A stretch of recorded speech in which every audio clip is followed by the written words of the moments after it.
And joining us now to talk about your health is Dr. Seemant Chaturvedi, professor of neurology at the University of Maryland School of Medicine and director of the University of Maryland Medical System's stroke program. Doctor, thank you for joining us. We want to talk about stroke in women in particular. Are any of the risk factors different in women? Yeah, I think it's helpful to divide that up into before age 50 and after age 50. After age 50, the risk factors are pretty similar. And so we frequently talk about the big four being high blood pressure, diabetes, high cholesterol, and then history of smoking. And so the good news is that all four of those are treatable and controllable to some extent. And then you should probably add in as a fifth risk factor, obesity and potentially sleep apnea, which is a risk factor for both men and women. Before age 50, obviously, there are some differences because women can become pregnant. And so pregnancy is a condition where the blood, or you have an enhanced tendency for blood clots. And also in the 4 to 8 weeks after pregnancy, there's also an enhanced tendency for blood clots. And so that's an increased risk time for women to have strokes. And then below age 50, we also have the issue of oral contraceptives and birth control pill use. Because estrogen-containing birth control pills, they enhance the tendency for clots to develop in the body, and that can lead to strokes. Luckily, the risk is fairly low, but it's definitely higher in women over age 35 and women who smoke. And each year at our medical center, I would say we probably see about 4 to 6 women who have a stroke while taking birth control pills. And so, although it's relatively rare, it's something that definitely does happen. Is there anything that women in that age group can do to mitigate the risk of oral contraceptives or pregnancy-related strokes? For oral contraceptives, definitely don't take them if you're a smoker, and especially a smoker over age 35 or 40. And then another group where there's a little bit of concern is women who have migraine with warning symptoms called aura. And there is some concern that if you have a migraine with aura and you take birth control pills, you may have slightly higher risk. And so if you have migraines, it would probably be best to get those under control as well, and also discuss the individual risks with your provider. For pregnancy, I think the important thing is to have early access to pregnancy care and make sure that the blood pressure is well controlled, that there's no what we call gestational diabetes, which is diabetes developing during pregnancy. But really, the blood pressure is, I think, the most important factor. And of course, avoid smoking during pregnancy and avoid any drug use. Now, what about strokes that are connected to a heart rhythm abnormality called A-Fib, atrial fibrillation? Are women more likely to get A-Fib or to have that complication of it? Yeah, once again, it's important to look at age, because before age 75, men definitely have higher risks of A-Fib compared to women. But over age 75, A-Fib is the leading cause of stroke in women. And that's partly because women live longer, and so the percentage of women over age 80 is significantly higher than the number of men. And so because women live longer, there are a lot of women over age 75 who have A-Fib-related strokes. And it's estimated that there are about 50,000 more women disabled from stroke each year in the U.S. compared to men. And also some people may not realize that about 60% of the deaths in the U.S. due to stroke occur in women. And that's partly as a result of, as I said, with the fact that women live longer, and there are a higher number of women in the over age 80 group. And so interestingly, we're trying to start one program at the University of Maryland Medical Center to screen women for A-Fib if they're over 70 and if they have risk for A-Fib, such as high blood pressure, diabetes, or a history of heart failure.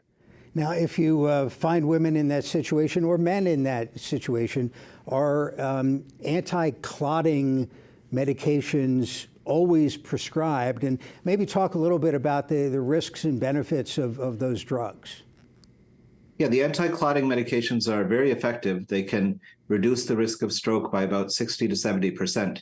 But unfortunately, they're actually underutilized in the United States. And so there are a lot of patients who should be on them who are not.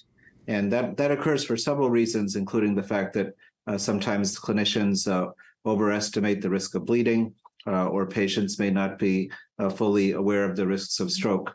But the medications are effective in both men and women. And so usually the doctor will look at the patient's age, whether they have heart failure, whether they have vascular disease elsewhere in the body. But in general, the majority of patients over age 65 with atrial fibrillation should be on anti-blood thinning medications or medications that impair the clotting system, and they should have regular follow-up with their physicians to make sure that they're adherent to the medication and taking it as prescribed. Let's focus for a bit on your work as director of the University of Maryland Medical System Stroke Program. That's something that affects all of the institutions in the system? Yes. Yeah, one thing which we did way back in 2019 is we started a stroke clinical network all across the University of Maryland Medical System. And one thing, there are a couple of goals of that, is that we want to have the same level of care regardless of which institution you present to. And if you present to the emergency room on the Eastern Shore or in the greater Baltimore area, we want to make sure that there were consistent protocols in terms of patients who are evaluated for either clot-busting medication or potentially interventional therapy for stroke. And interventional therapy for stroke can be quite remarkable in that the interventional physician can pull out a clot from the brain, which is obstructing the blood flow, and that can lead to a significant improvement in the patients. And we've seen some who have remarkably improved even within the first 24 hours. And we have a few videos on our website of patients who've benefited tremendously from interventional treatment. So I would encourage viewers who have interest in that to learn more about the interventional treatments for stroke, and also to seek urgent medical attention, because those procedures are most useful if they can be done within 6 hours of stroke. They can also be helpful for select patients up to 24 hours of stroke, but it's important to seek rapid attention if you're in that circumstance. And to do that, you need to know that you need rapid attention, right? You need to be able to recognize the symptoms of a stroke in yourself or in somebody nearby. Yes, definitely. And the patient actually experiencing the stroke, they may not be able to call 911, or they may not be able to recognize the symptoms in all circumstances.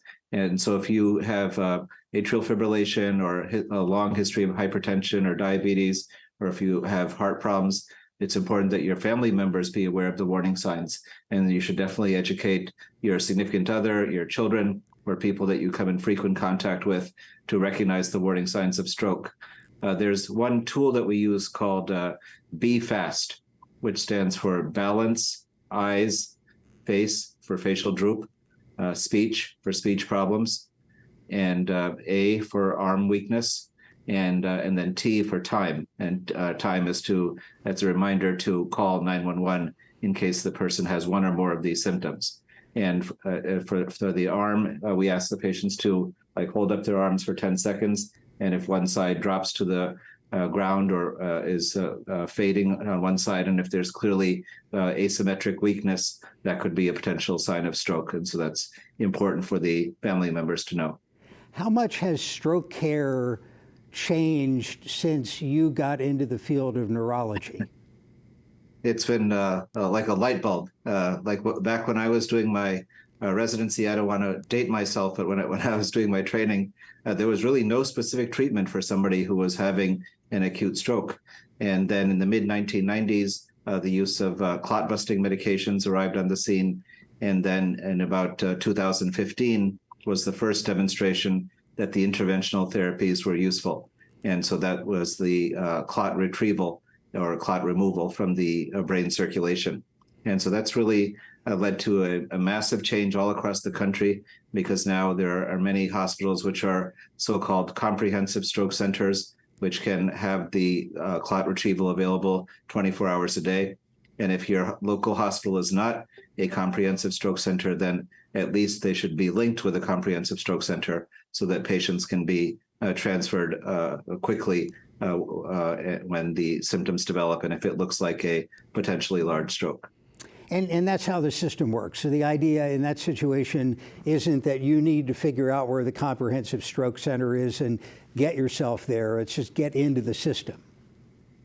Yeah, residents of Maryland are fortunate because the leaders within the state and the emergency medical services, they've given a lot of thought as to how to send patients to the best hospital for the particular circumstance. And so if it looks like a potentially large stroke and a devastating stroke, many times the paramedics will take you directly to a comprehensive stroke center and they'll bypass the smaller hospital nearby. And so that's been very useful in terms of allowing more patients to have access to proper therapies and to potentially have a life-saving treatment. Lastly, let's spend a second on TIA events and their predictive ability to say that somebody, without treatment is at risk of a serious stroke. Yes, it's important for viewers to know about the concept of TIAs, which are also called mini strokes. And that means that some patients will have temporary weakness or temporary loss of vision or temporary speech problems. And the symptoms may last 5, 10, 15, or 30 minutes, and then they'll resolve by themselves. And it's important not to ignore that because that can be a potential warning sign of a stroke. And sometimes you may get only one warning before going on to develop the full-blown stroke. And so if you have those symptoms, and especially if you have risk factors that we've discussed, like high blood pressure or diabetes or atrial fibrillation, it's important to go to the emergency room and seek medical attention and have evaluation by a neurologist. If not in the emergency room, then hopefully quickly as an outpatient. Dr. Seemant Chaturvedi is director of the University of Maryland Medical System Stroke Program. Doctor, thank you for your time. Yeah, thank you, Jeff. Pleasure to speak with you tonight.